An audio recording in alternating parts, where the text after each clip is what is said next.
Olá! O Além das Montanhas de hoje vai falar sobre o combate à violência doméstica e familiar e sobre a rede de proteção e atendimento às mulheres vítimas dessa violência. Participam deste programa a promotora de justiça Denise Guerzoni Coelho, da 18ª Promotoria de Justiça especializada no combate à violência doméstica e familiar contra a mulher. Do norte de Minas, conversa conosco a psicóloga Jasmília Araújo Paiva, que trabalha no Centro de Referência de Atendimento às Mulheres em Situação de Violência, o CRAM, da Prefeitura de Montes Claros. Ela é coordenadora da Comissão de Orientação da Psicologia nas Políticas de Assistência Social do Conselho Regional de Psicologia, da Subsede Norte, e é da coordenação da Rede de Enfrentamento à Violência contra a Mulher e suplente no Conselho Municipal da Mulher de Montes Claros. Ainda aqui no estúdio está conosco a promotora de justiça Patrícia Bicuc, que é coordenadora do Centro de Apoio Operacional das Promotorias de Justiça de Combate à Violência Doméstica e Familiar contra a Mulher, o CAUVD do Ministério Público de Minas. Muito bem-vindas aqui à TVMP para participar desse Além das Montanhas. Muito obrigada pela presença de vocês.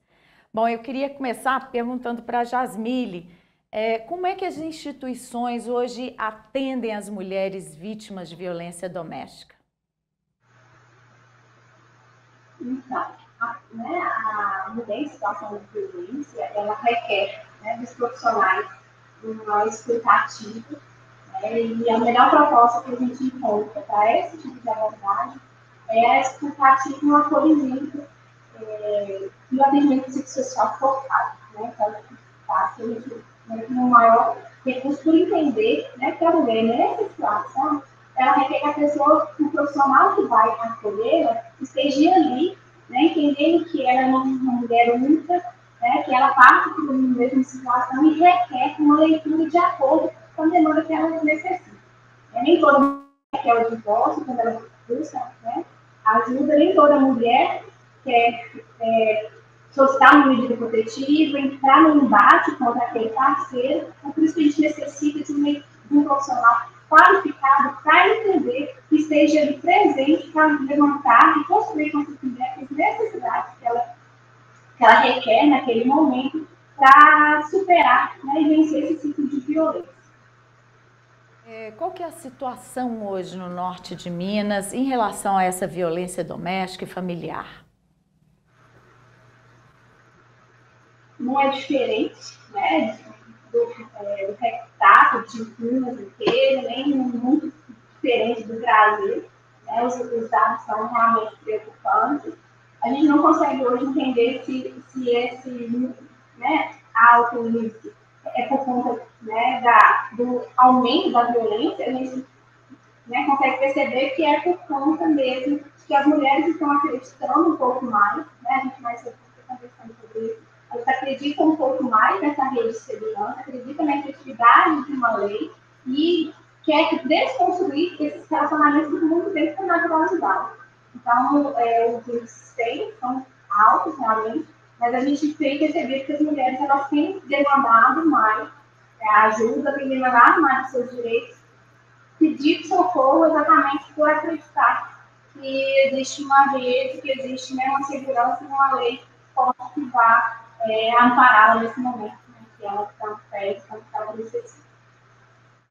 Doutora Denise, como é que são tratadas essas vítimas durante o processo, A senhora que trabalhou já no Tribunal do Júri, e quando elas sobrevivem, principalmente, mas no Tribunal do Júri também em relação aos familiares dessas vítimas de feminicídio? Sim, Laura, a violência doméstica expressa o seu ápice quando dos feminicídios consumados ou tentados, de maneira que a atuação do Ministério Público ela é de muita atenção e muito vigorosa.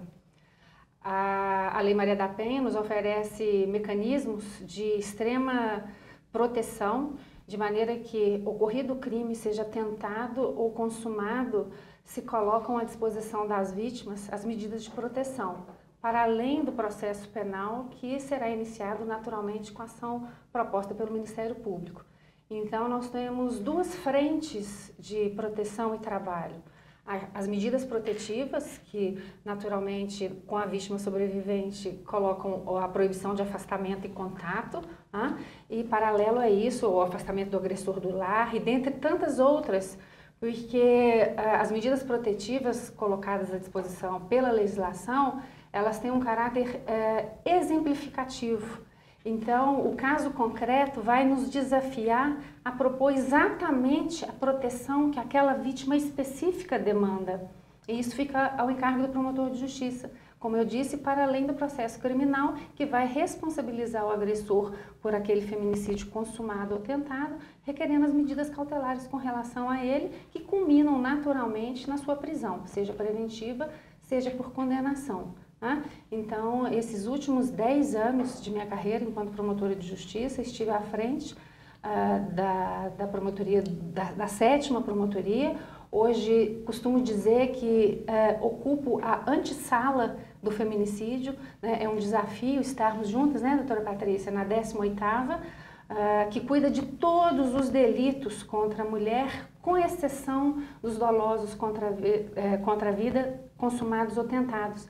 Então, eu me sinto desafiada neste momento, quando assumo uma cadeira na 18ª, que é a promotoria especializada no combate à violência doméstica e familiar contra a mulher, porque desejo veementemente fazer com que aquelas nossas vítimas, aqueles casos hoje colocados sob proteção na 18ª, jamais ingressem na 7ª, que é a promotoria do júri. Então, contamos com um time, digamos assim, de vários promotores vocacionados nesse sentido para fazer valer a implementação das medidas protetivas, que são absolutamente dissociadas do processo penal, e também a responsabilização do agressor, porque o feminicídio, seja consumado ou tentado, ele desafia uma pronta resposta do Estado, né? Afastando aquela pessoa do seio social, mantendo a ordem pública, garantindo a instrução no sentido das testemunhas e vítimas, no caso naturalmente da vítima sobrevivente, ser ouvida, para que a instrução e a coleta de provas se dê da maneira mais tranquila e saudável possível, e se necessário, e não raro, com a prisão do agressor. Eu perguntei como é que elas são tratadas, porque eu imagino como deve ser cruel a pessoa se expor numa audiência, Isso. ou o familiar de uma vítima de feminicídio, ouvir a revitimização Claro. dessa pessoa, né, que foi vítima de feminicídio. Como é que é esse ambiente? Isso, esse ambiente é de muita atenção e proteção. Hoje a 7ª Promotoria conta com parcerias com várias universidades, inclusive no norte de Minas, acredito até em Montes Claros, firmadas entre a coordenação do júri e aqui em Belo Horizonte, especificadamente com a Universidade FUMEC, onde todas as vítimas de violência doméstica no feminicídio tentado ou consumado são atendidas por meio de um convênio estabelecido com o Ministério Público do Estado de Minas Gerais para atendimento prioritário no setor de psicologia. As vítimas são cadastradas, convidadas, sensibilizadas e acolhidas, no sentido de que a promotoria, claro, por meio do MP, oferece um suporte psicológico por meio desse convênio estabelecido entre as faculdades de psicologia e a coordenação do júri, para que ela possa, para além de se desenvolver como pessoa, tomar ciência do fenômeno da violência doméstica, porque a violência doméstica, né, no meu sentir, ele não é um ato isolado, ele é um processo, ele é uma sucessão de fatos, né, que vão acanhando a vida daquela mulher, seja emocionalmente, patrimonialmente, sexualmente, fisicamente, de maneira que o júri, hoje, por meio da promotoria, naturalmente, com esses convênios feitos, oferece à vítima esse apoio psicológico, esse conforto espontâneo na própria promotoria, seja presencial, seja virtual, para que ela possa se recompor, caminhar e estar apta ao desafio da instrução e do plenário, que é um ambiente também de bastante peso, onde se decide a responsabilização do agressor, né, e a manutenção das medidas protetivas. Então, andamos em paralelo, o suporte é psicológico e jurídico. Doutora Patrícia, o Ministério Público vem sediando reuniões, né, da rede de atendimento às mulheres vítimas de violência de BH e no restante do estado também. Como é que está sendo isso? É a ideia de unir forças mesmo para melhorar esse atendimento?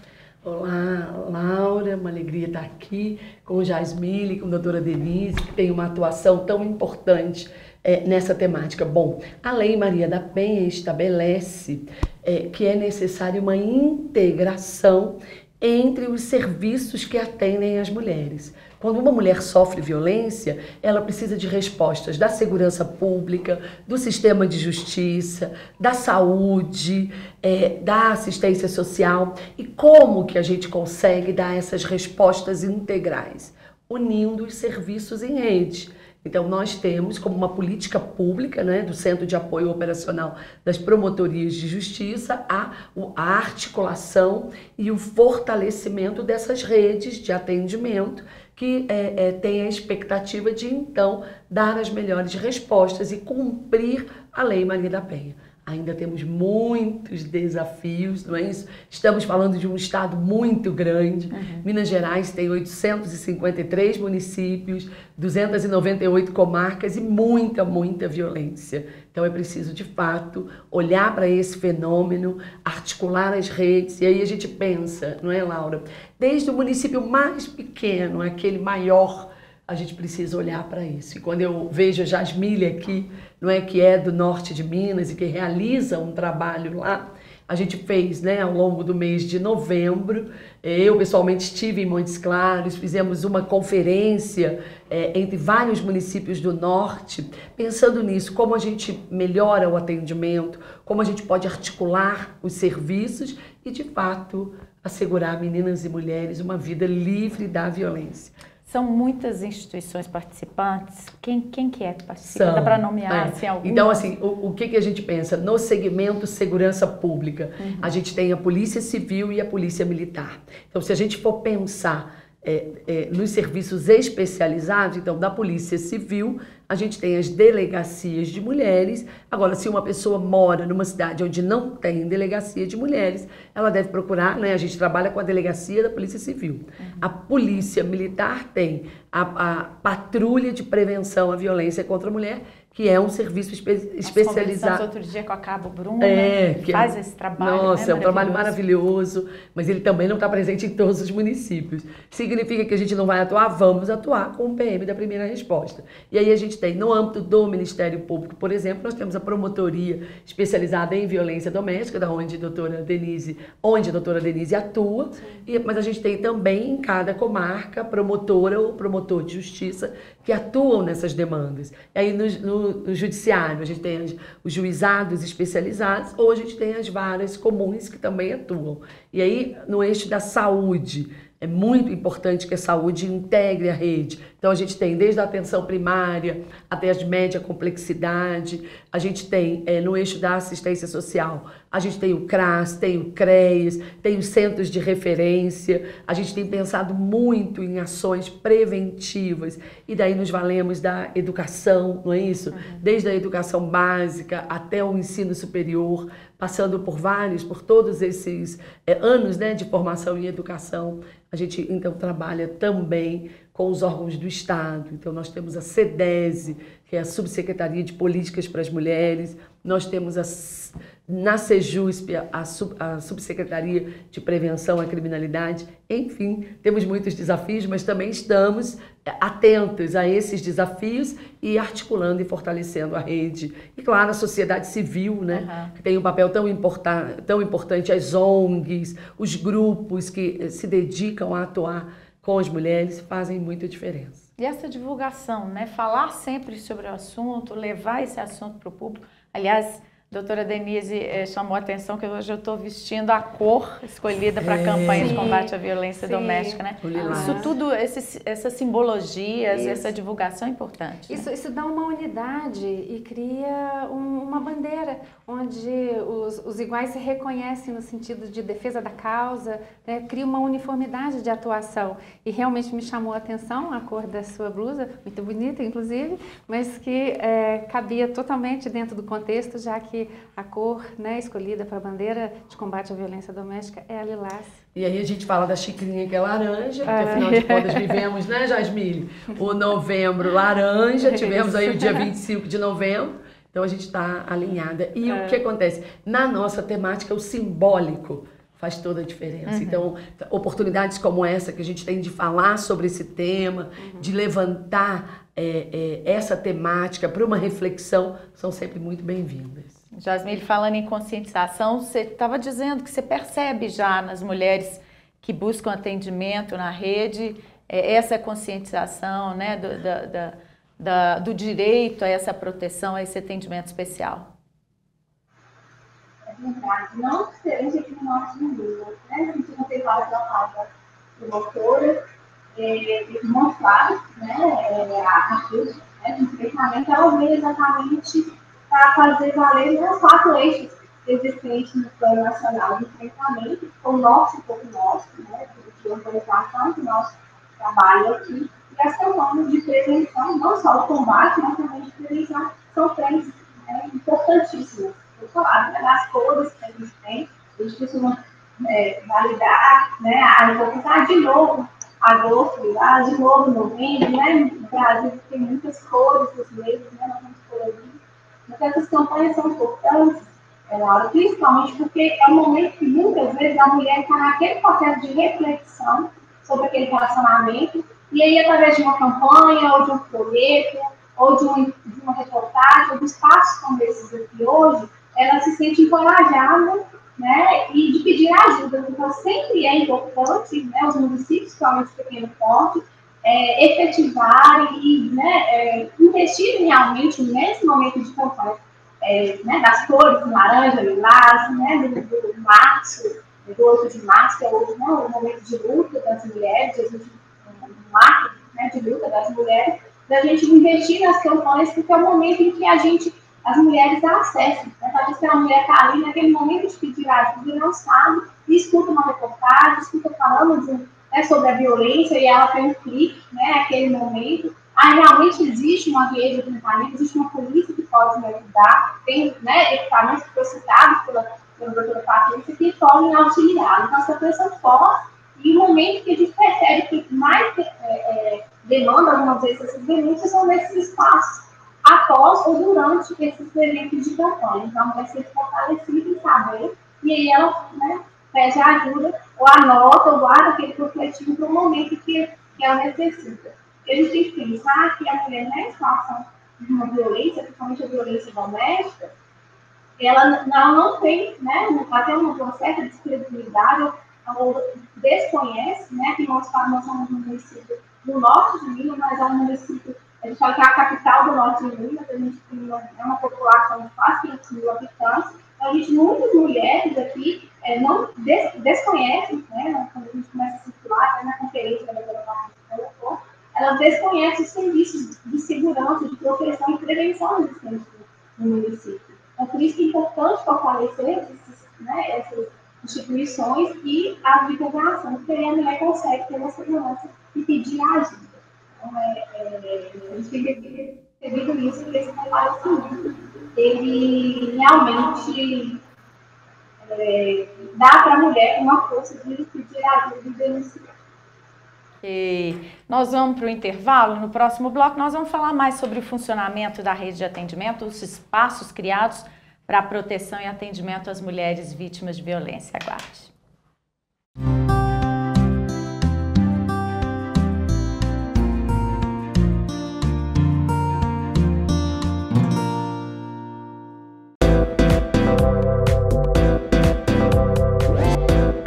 TVMP, em todo lugar, ao seu lado.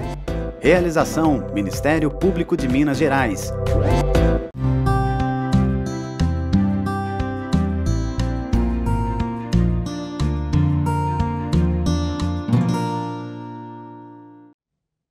Estamos de volta ao Além das Montanhas, que hoje fala sobre o combate à violência doméstica e familiar. Então vamos saber da Jasmine como é que tem sido o atendimento desde o início a essas mulheres vítimas da violência que chegam para a rede de atendimento. Então, o que a gente tem pensado é que esse olhar ele tem que ser muito, né, profissional, que a gente já disse desse espaço. Né? As mulheres, nem todas, ou não necessariamente, naquele momento do recorte dela, elas precisam de uma atuação, né, da segurança. Muitas vezes as mulheres elas estão precisando aquele momento até de um fortalecimento, né, do seu empoderamento para ela solicitar, né, ou decidir sobre a situação do relacionamento que ela se encontra. Então, a gente, né, já hoje tem estudos que provam, e é uma experiência nossa da rede aqui, é que esse olhar, né, para vencer a situação de violência das mulheres que elas estão com violência doméstica, a gente tem que ter um olhar e uma implicação, uma atuação multiprofissional, né? Uma instituição sozinha ou um profissional sozinho, só eu, enquanto psicóloga, dentro do meu consultório, muitas vezes eu não vou conseguir auxiliar ou ajudar a mulher a vencer esse tipo de violência com apenas uma atuação. Então, a gente hoje tem, né, uma compreensão que esse atendimento, essa leitura desse fenômeno de violência, ele tem que ser feito por muitos olhares e também por atuação de várias esferas, né? Por isso que é importante dessa rede de enfrentamento. A nossa experiência aqui no Montes é de a gente já falou várias vezes aqui na entrevista, que é a articulação, né? O fortalecimento dessa comunicação entre as instituições. Eu estou no atendimento de referência como mulher e eu demando para que aquela intervenção que é feita por ela naquele momento, eu preciso ter uma comunicação com outros atores dessa rede.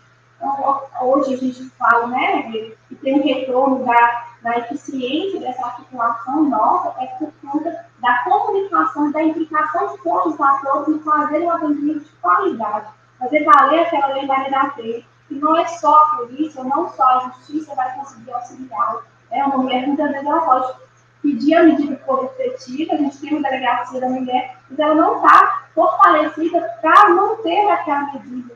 Né? Ela está descrente ou por várias questões que a engessaram ou que a permaneceram naquela situação abusiva. Então, a gente hoje tem, né, no nosso estado, essa experiência de que muitas vezes a gente chegou a não um ato, né, final desse, né, que é o feminicídio, que é o potencial agressão, né, que a mulher vem a sofrer, é exatamente porque a gente consegue se comunicar e entende que cada um deve fazer o seu papel para conseguir, né, conduzir junto com essa mulher para ela sair desse ciclo de violência.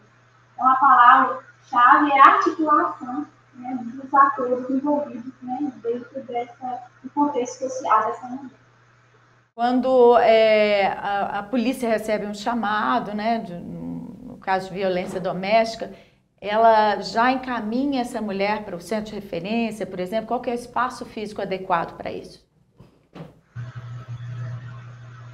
Sim. Como eu disse, né, a gente tem que fazer a leitura daquela mulher. No caso, né, que a mulher aciona, né, a polícia militar ou algum órgão, o curso que a gente encaminha aqui é que a instituição está acolhendo, né, pode ser um posto de saúde, se for uma polícia, identificar na fala dessa mulher, né, ela está passando por uma situação de violência doméstica, ela é, sim, articular o centro de referência que a gente fez, foi com muita luta, né, com o desejo da rede de enfrentamento da vítima de violência, que a gente conseguiu estar fundando no ano de 2021. Então, dependendo de qual for o espaço, né, saúde, educação, que essa mulher conseguiu manifestar, conseguiu que aquele profissional tivesse uma estudo qualificada para entender que ela está uma das 5 violências citadas, né, dentro da Lei Maria da Penha, o fluxo aqui em Montes Claros é realmente um tipo de referência. No centro, a gente vai realizar um atendimento inicial para essa mulher, né, se você entender, aplicar o formulário de risco, né, trabalhar com um plano de segurança, entender que pé, ou em que momento desse tipo de violência que a mulher se encontra, e aí conduzi-la e articular e provocar toda a rede, né, de assistência, de enfrentamento, de segurança, de atendimento dessa mulher no município. Então, a forte, né, dos municípios que têm esse equipamento é exatamente poder acolher e direcionar essa mulher, que muitos municípios não têm condição, né, de compreender, e aí leva, indica ou encaminha essa mulher para o centro de referência, e nele é que a gente vai fazer com que essa rede existente acolha essa mulher e faça valer todos os direitos, né, necessários naquela determinada mulher. Seria com a promotoria da comarca, como é que tem sido? Então, a gente tem até em Montes Claros uma excelente parceria, né, com as promotorias, com o judiciário, principalmente porque foi a consolidação forma como hoje a rede de recrutamento, né, que nós estamos chamando de rede de recrutamento, ela está instituída, foi provocada por um promotor de justiça sensível à situação, né, ao fenômeno que as mulheres em forma de violência se encontram, e ele foi nos provocando os atores, as instituições que existiam, a nos conhecer e a construir, né, essa comunicação. Atualmente eles fazem, né, esse acolhimento das mulheres, e a gente precisa, algumas vezes, dentro da mulher solicita uma medida protetiva, ou ela está, num processo de diversos, né, atravessamentos judiciais, a gente também consegue, enquanto apoio da rede, uma comunicação com esse promotor de justiça, algumas vezes para chamar essa mulher, para esclarecer sobre o atual, né, como está o processo dela, de medida protetiva, ou se teve, né, uma necessidade ou um descumprimento da medida protetiva, que houve necessidade de uma ação mais efetiva com esse, né, possível agressor. Então, a gente consegue hoje uma parceria por ter, né, atualmente promotores sensíveis à situação e às particularidades de uma situação de violência necessita. Então, para estar nesses espaços, na promotoria, no judiciário, ou no centro de referência, tem que ter profissionais que compreendem, né, que algumas vezes a gente tem que fazer mais além do protocolo ao qual a gente é contratado para estar naquele lugar. Então, é importantíssimo, sim, né, essa comunicação e essa proximidade. E é próximo até a fim de a gente ter esses telefones particulares, né, dos promotores, para a gente acionar quando houver, né, uma necessidade ou uma urgência de uma ação mais efetiva, né, de cada um desses seus passos de trabalho. Doutora Patrícia, a gente falando aqui desses vários profissionais que precisam de atuar nessa rede, a gente tem profissionais capacitados para isso? Aqui em Belo Horizonte, por exemplo, o Ministério Público vai abrir a Casa Lilian, né? Já está com atendimento pelo WhatsApp, a gente vai botar na tela aí para todo mundo saber. A gente tem profissionais capacitados para isso? A capacitação e a formação sobre como lidar com a violência de gênero é muito desafiadora. Eu sou otimista, não é, Laura? Eu acho que a gente tem avançado muito, temos evoluído. Então, por exemplo, a gente hoje está com Montes Claros, não é? Jasmine traz uma experiência e um protagonismo também do Ministério Público lá.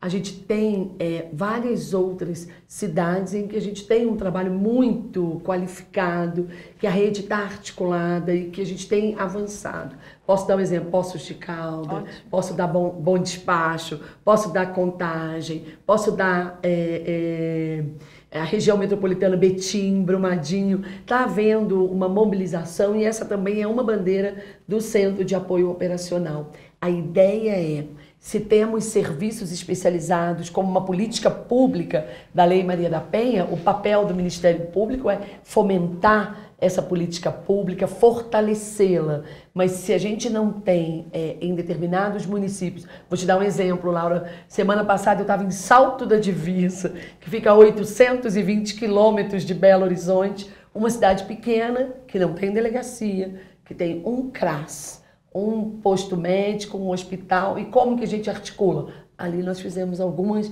encaminhamentos no sentido de que os serviços precisam se articular. Então, a ideia é, serviços especializados ou não especializados precisam compreender as especificidades da violência que é sofrida por mulheres e meninas. Para quê? Para entender que muitas das vezes pode acontecer uma reconciliação, e essa reconciliação ela precisa ser pautada pela não violência. Então, se uma mulher decide retomar o seu relacionamento, não somos nós que vamos dizer a ela, olha, não faça isso. Mas nós vamos assegurar a ela a compreensão desse fenômeno e a certeza de que nada justifica a violência. Então, se essa mulher bateu na nossa porta e depois voltou atrás, ela pode bater na porta do Ministério Público, na porta da polícia, em todas as portas da rede, e ela tem que ser acolhida, ela tem que ser apoiada.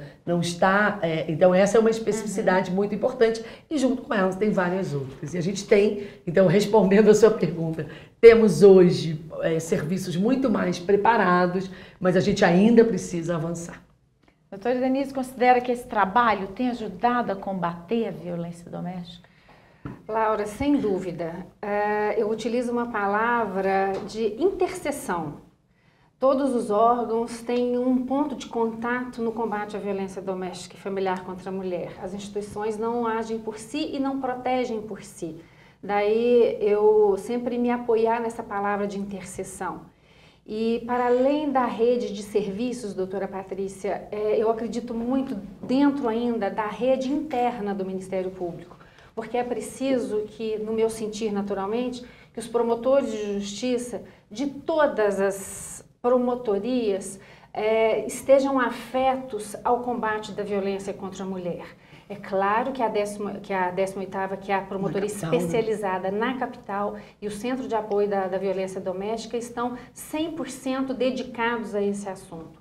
Mas não raro, todos os colegas promotores de justiça de outras promotorias que não as especializadas têm contato direto com o fenômeno. A exemplo, as varas de família, não raro divórcios, separações, ações de alienação parental, guarda, regulamentação de visita, são permeadas por violência doméstica. Não por acaso, agora, numa alteração recente legislativa, se excepcionou e restringiu a guarda compartilhada para aquela mulher vítima de violência doméstica.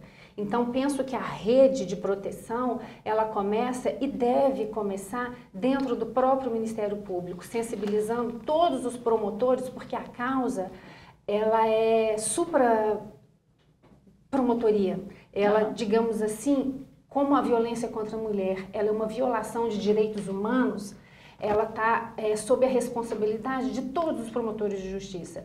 Então, essa visão interna ministerial de, por exemplo, o promotor de justiça do meio ambiente, sempre comento isso, a teoria do elo, né, do link, onde se tem um pet reiteradamente agredido, é sinal de que aquela casa não anda bem, que aquela mulher, né? Ali há risco, aquela mulher está sendo violada, é possível que esteja psicologicamente se utilizando de um animal, de uma terceira pessoa. Então, aquele olhar atento da promotoria do meio ambiente, poderiam me perguntar, promotoria do meio ambiente na violência doméstica? Sim. Promotoria da família na violência doméstica? Sim. Promotoria civil, que cuida de direito patrimonial na violência doméstica? Sim. E por quê? Porque é uma das formas de violência contra a mulher também a violência patrimonial, que vai bater na casa de uma vara não especializada, mas que tem que ter a sensibilidade e, arrisco dizer, porque já está sendo gestado, a doutora Patrícia pode me auxiliar com essa informação, um protocolo de atuação em crimes de em casos de violência de gênero. Né? Por parte do MP. Por parte do MP. Nós já temos pelo CNJ um protocolo de atuação processual para julgamentos, onde existem normativas para todos os sujeitos processuais, juízes, promotores, defensores, advogados, testemunhas, para que observem um protocolo de atuação formal para que a vítima efetivamente seja protegida. E isso não fique na intuição ou assim de ser tratada na boa vontade ou no amadorismo. Estamos gestando, né, doutora Patrícia, dentro da instituição, um protocolo de atuação em processos onde haja violência de gênero, independente da natureza da causa. Que muitas vezes os próprios advogados ou promotores, juízes, cometem violências institucionais nesse caso. Enxergar esse fenômeno é dever de todos, como dever muito bem de todos, pontuado. Porque é uma questão de direitos humanos, de proteção. O protocolo vai o Brasil é signatário de Declaração Internacional de Proteção dos Direitos Humanos, somos signatários e, portanto, todos somos responsáveis pelos tratados que são assinados pela República Federativa do Brasil. Não podemos dele nos afastar. Né? Então, é nessa perspectiva que eu, antes de entrar naturalmente nessa interseção com serviços relevantíssimos da psicologia, da assistência social, da medicina, né, de todos, da enfermagem, todos que nos atendem enquanto agentes de proteção, como a gente está no encontro ministerial, digamos assim, é preciso que, penso eu, dentro da instituição, todas as promotorias criem essa interseção, esse olhar de proteção e essa comunicação, né? Porque a doutora Patrícia é testemunha disso, entra um caso de violência doméstica na nossa promotoria. Ele transborda para a vara de família, ele transborda em crimes contra a honra para o juizado especial criminal, ele transborda para uma violência patrimonial, para a vara criminal comum, quiçá para a vara de sucessões. E as medidas protetivas, elas precisam ser compreendidas que elas são um instrumento jurídico à disposição de todos os operadores do direito, sem exceção. Ela não tem lugar tão somente no júri ou na promotoria de violência doméstica. Feito internamente. E aí o que acontece? Como a doutora Denise bem pontuou, a gente tem o CNJ, editou em 2021 e reforçou em 2023 o protocolo para julgamento com perspectiva de gênero. Agora o CNMP vai editar o protocolo para o Ministério Público Brasileiro com perspectiva de gênero. E qual é a nossa expectativa? Porque nós temos uma atuação judicial e uma extrajudicial. Então esse documento vai estabelecer as diretrizes para esse olhar que é tão importante, não é, que abranja todo o âmbito do Ministério Público. E aí vai ficar mais fácil fazer esse trabalho interno, né? A gente acredita porque eu vou ter uma guia, né? Porque normatizando a atuação, fica mais fácil cobrar. Todas as pessoas são, de certa forma, resguardada a independência funcional e o próprio entendimento, compelidas a observar minimamente aquela regra de abordagem de uma vítima de violência de gênero. Perfeito. Bom, nós vamos para mais um intervalo e daqui a pouquinho a gente vai falar sobre a importância não só dos protocolos, mas também das leis que garantem essa assistência, essa proteção às vítimas de violência. Aguarde.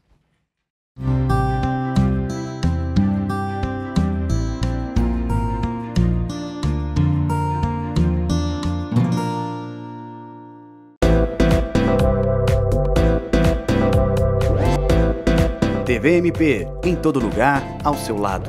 Realização: Ministério Público de Minas Gerais.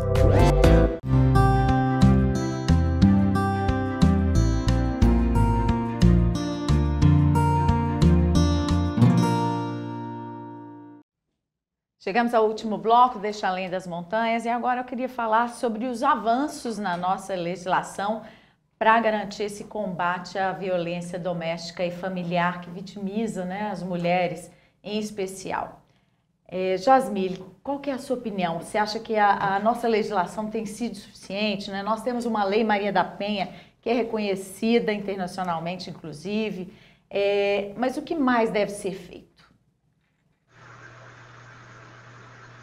A gente tem, né, consciência de que nós temos uma lei, né, mundialmente reconhecida, vai ter que também no âmbito desse recorte, né, da alimenta as mulheres em situação de violência, porém o que a gente, né, acredito que é uma realidade em Minas Gerais, não posso dizer que no estado, no nosso Minas, é que essa lei é regida por pessoas e instituições, né, e aí eu acho que falta, né, um investimento, né, quanto financeiro, de qualificação, que a gente já abordou, né, no outro bloco, de realmente investir, né, que não dá mais para a gente ter, né, pessoas que atendam as mulheres em situação de violência no âmbito do amadorismo, né, da boa vontade, né, só da compaixão. A gente precisa realmente de profissionais qualificados que compreendam e que saibam,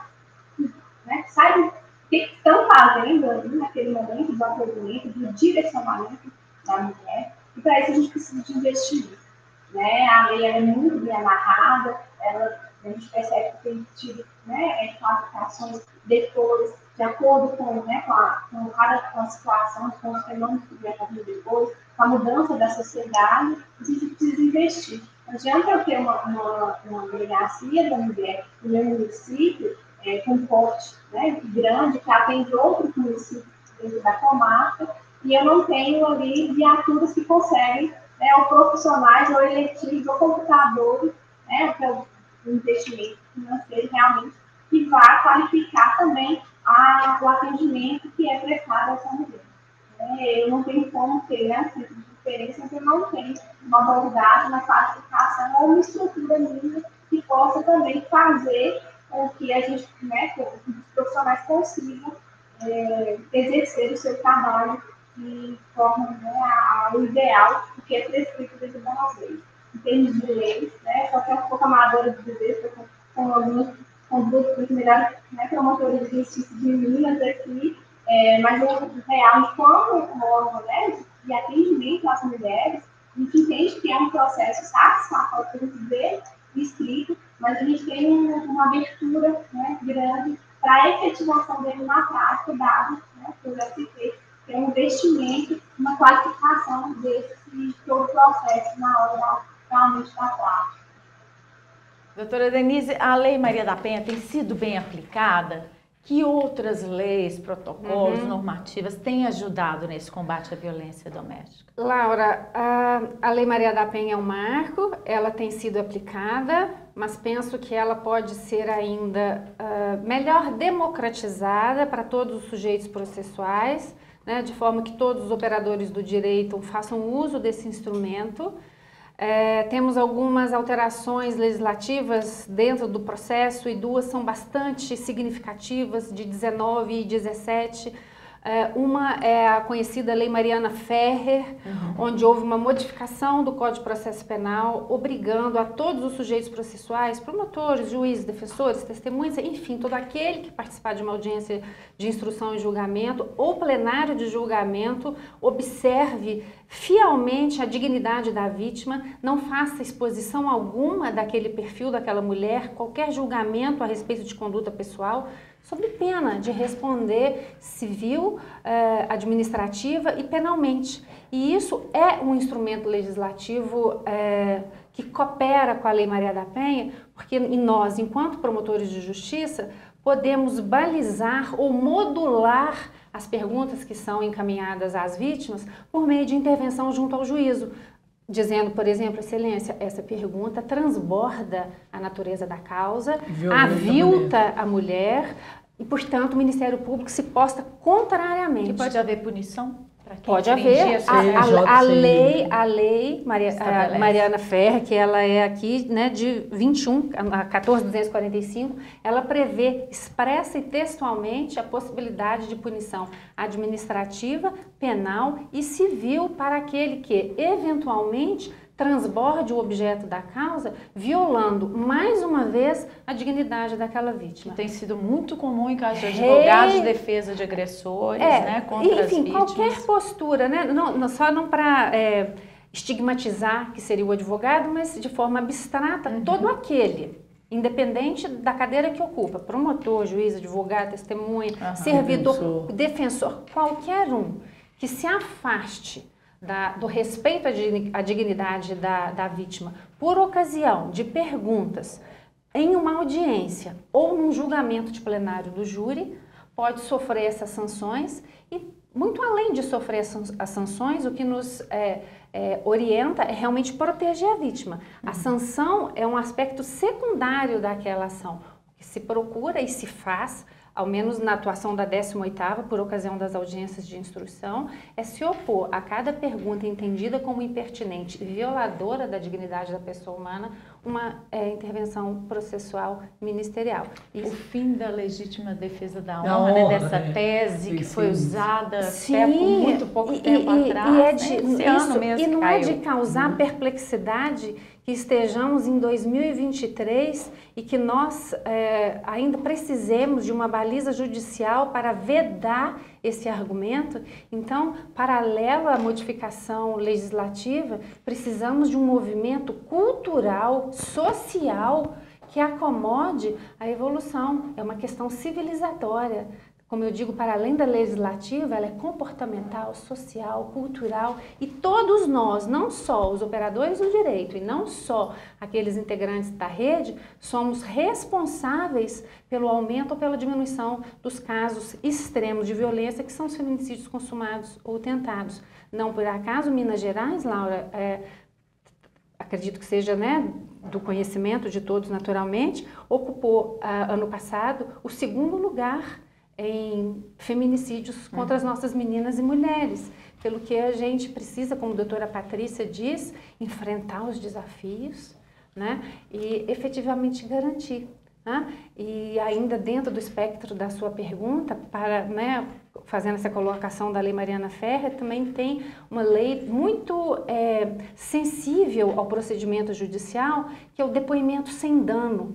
Hoje existe uma normativa processual para crimes contra crianças e adolescentes, mas também para mulheres adultas vítimas de agressão sexual, e o estupro naturalmente é o exemplo primordial dessa violência sexual, que avança severamente sobre nossas mulheres. Existe uma processualística, um ritual de depoimento sem dano, onde a vítima hoje é colocada numa sala com um ambiente menos hostil, ela não tem contato direto com o defensor, com o promotor ou com o juiz.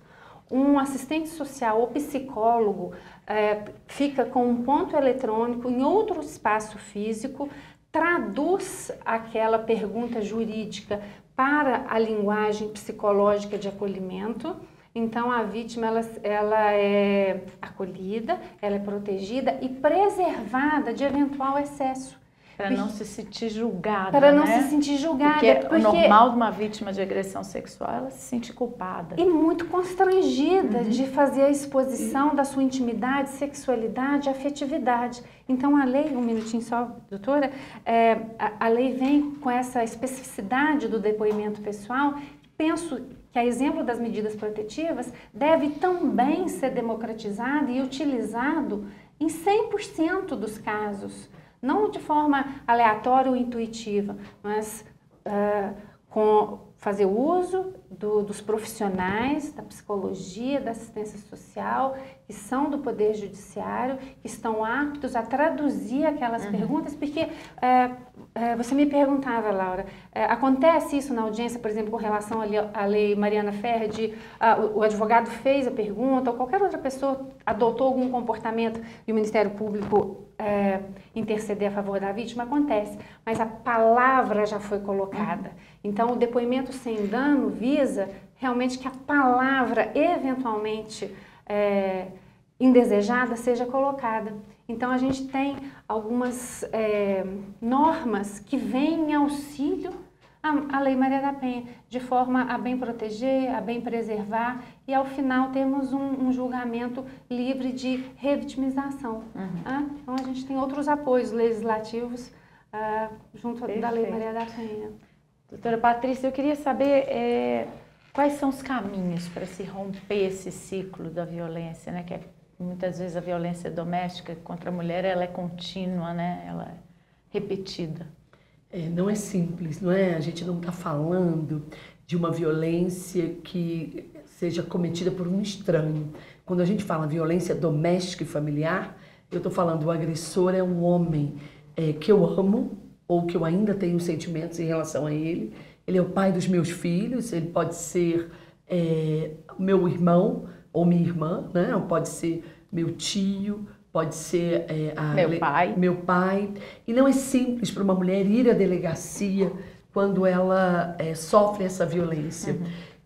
Campanhas, né, como nós já falamos aqui, campanhas informativas, campanhas orientativas ajudam muito, oportunidades de se refletir efetivamente que nada justifica a violência também ajudam muito, não é?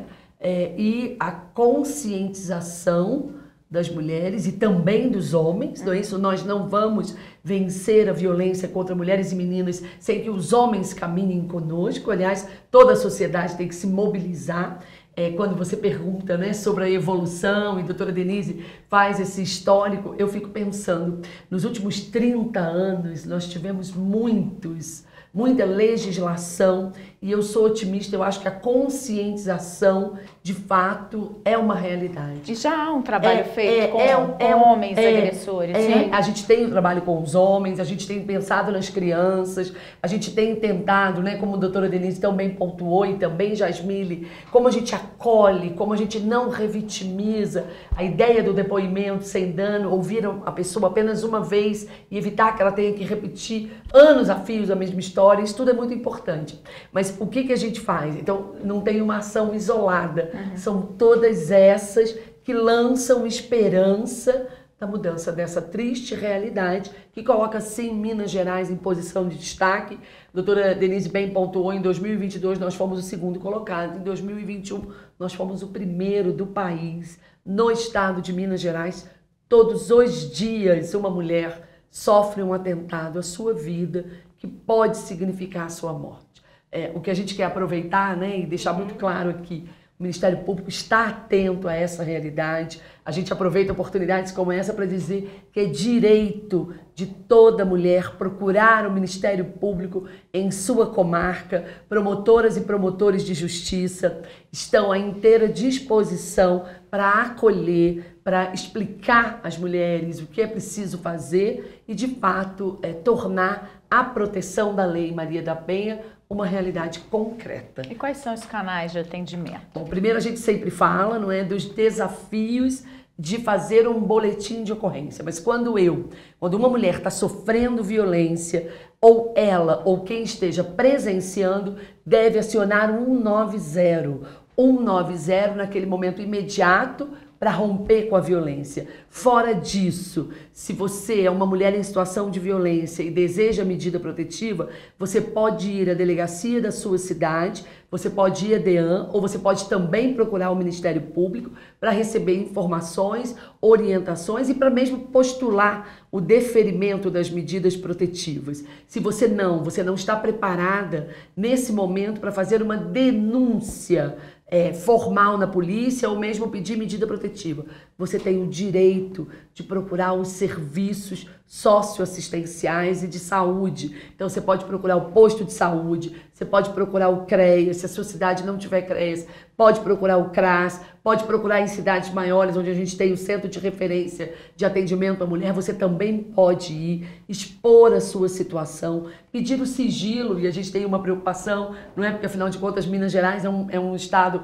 com muitas cidades pequenas. E aí ela pode falar com o médico, com a enfermeira, com o psicólogo, com assistente social, com o policial, com a promotora, com o promotor. Ela pode narrar o que ela está vivendo e pedir apoio para sair desse contexto. Não é simples. Independente da judicialização. E mesmo da punição do agressor, se naquele momento ela não quiser fazer um boletim de ocorrência. Então, a ideia que nós temos, e a gente tem trabalhado muito isso, é de acolher cada vez mais e melhor. Ser porta-voz, ouvir e, de fato, mudar essa triste realidade. Daí a criação da Casa Lilian, né? Também. Com espectro estadual. Com a ideia de que também acolhemos as mulheres, procuramos fazer os corretos encaminhamentos. Que é um espaço que vai ter colaboração de todas essas instituições, né? Conjuntas. E que também tem um olhar específico para a violência sexual, que é um ponto também, né? O Fórum Brasileiro de Segurança Pública diz: nós tivemos a explosão da violência sexual, isso é muito sério. A maioria das vítimas são mulheres e meninas de até 13 anos. É preciso que a gente dê respostas a esse fenômeno e a gente tem trabalhado muito. A gente costuma dizer, não é, doutora Denise? Sim. O Ministério Público trabalha o tempo todo e está à inteira disposição para mudar essa realidade, não só no atendimento individual, mas também no fomento e fortalecimento das políticas públicas específicas. Esse espaço, então, da Casa Lilian, ele tem espaço físico, né, em Belo Horizonte. A gente vai estar aí na tela já o endereço. E o contato por WhatsApp também pode ser feito, né? Esse atendimento, esse primeiro contato pode ser por WhatsApp? Pode ser. E-mail institucional, qualquer meio virtual que facilite o acesso. E também temos a Ouvidoria das Mulheres, como também um canal especializado do Ministério Público, além da Ouvidoria, a Ouvidoria das Mulheres. A gente está o tempo todo disponibilizando. Pode ser o atendimento virtual ou presencial, aqui mesmo no Ministério Público. E pode ser o virtual. Eu tenho sempre uma preocupação, ela estava até pontuando, né, doutora Denise? Como o nosso estado é muito grande, a nossa TV chega a todos os lugares, a gente precisa dizer, olha, se você está em Belo Horizonte é mais fácil vir à ouvidoria, ou vir à Casa Lilian, ou procurar a promotoria, mas a gente também pode dizer, olha, existem os mecanismos virtuais. E aquele registro feito na ouvidoria, aquele WhatsApp mandado, vai chegar até nós. Eu também quero que coloque até o e-mail do CAL aqui no nosso, para a gente também colocar à disposição e acolher da melhor maneira possível. Que existe um pronto encaminhamento. Havendo a utilização desse canal via ouvidoria comum ou ouvidoria de mulheres, a administração interna do Ministério Público faz o reencaminhamento para o promotor de justiça competente para aquela demanda. Então, certamente, se postou, virtualizou, chegará às nossas mãos. Né? Sem e aí quem faz esse atendimento é um promotor mesmo que responde? Não, e o que acontece? Nós recebemos essa denúncia e nós somos cobrados a dar respostas. Sim. Então é isso. Perfeito. Eu queria agradecer muito a presença de vocês aqui hoje. A Jasmile, que participou virtualmente com a gente aqui lá de Montes Claros. Muito obrigada pela sua participação aqui no Além das Montanhas, tá? E o canal continua aberto sempre para a gente falar desse tema repetidas vezes até que as pessoas se conscientizem, né? De igual forma a promotoria. Isso mesmo, a gente está à disposição. Obrigada. A você que esteve nos assistindo, continue ligado aqui na programação da TV MP. Eu volto em breve. Até.